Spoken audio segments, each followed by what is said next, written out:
Koiru accepted her gift and was overjoyed. Thank you so much. I don't know what to say. Thank you.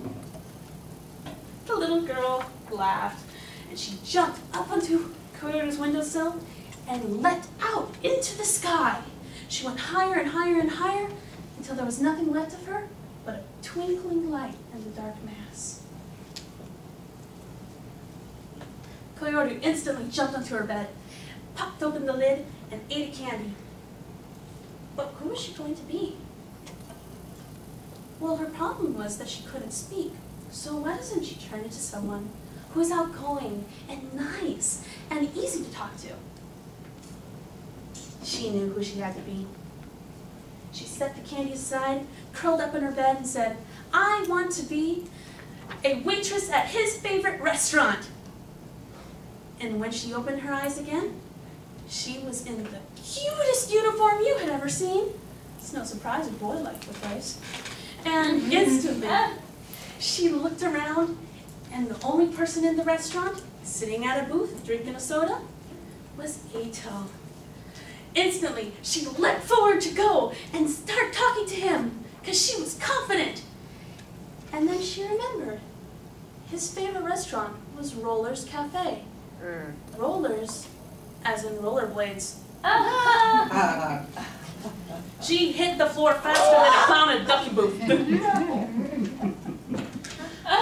Oh, she was so embarrassed. It was a dream world, and she couldn't even speak. But then, she felt someone take her hand and help her stand. Eito gave a big smile and said, wow, I didn't know girls actually fell here. Hyoru couldn't say anything. She just blushed and nodded. Eito reached over and fixed one of the barrettes in her hair. And he says, you be careful now, okay? Koiru giggled. I never thought you would touch my hair. She woke up. I never thought you would touch my hair. Of all the romantic things she could have said, she said that? Koiru walked to school and was in misery. She blew her first chance and only had 2 left. But then, as she started to turn to go into the school building, she saw Eito was walking right next to her. They talked last night. There's no reason why she couldn't speak to him today. Ooh, good morning. Eito walked past her. He didn't hear her. She was so furious. It wasn't fair. Why is it that she wasn't confident enough to speak? And then she realized it was because she was so plain looking. That night she took her second candy, leapt into bed, and knew exactly who she had to be. I am going to be a superstar. And so, instantly, when she woke up, she was this tall, blonde, beautiful, gorgeous model. And she was walking down a bustling and hustling TV station, along with Eito.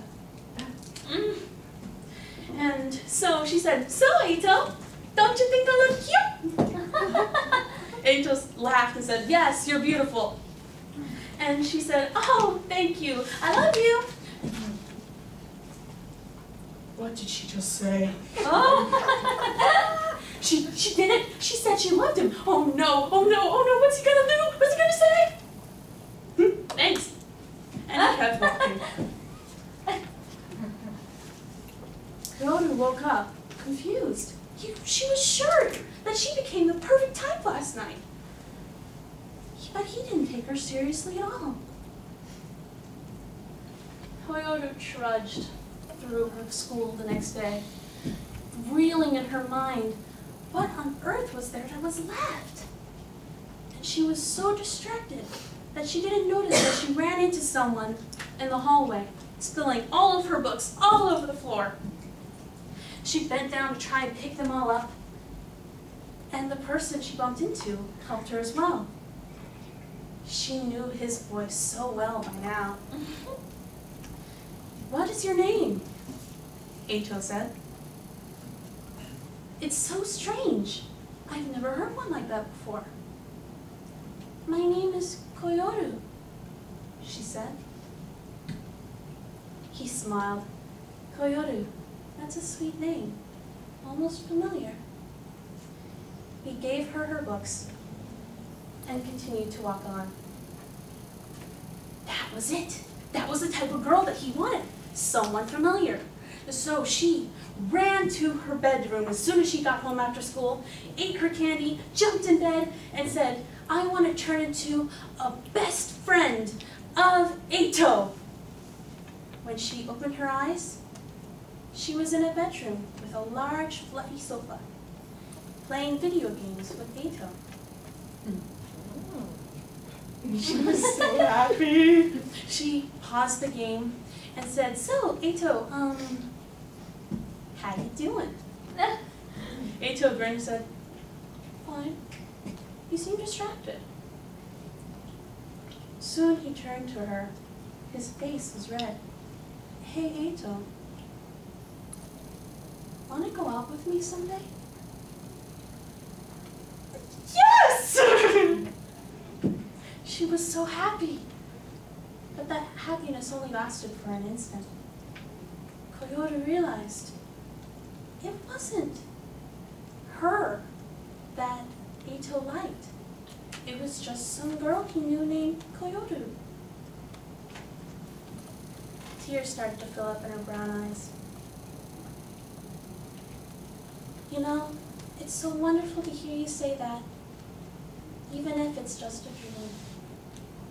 She woke up, and sitting at the end of her bed was the little star.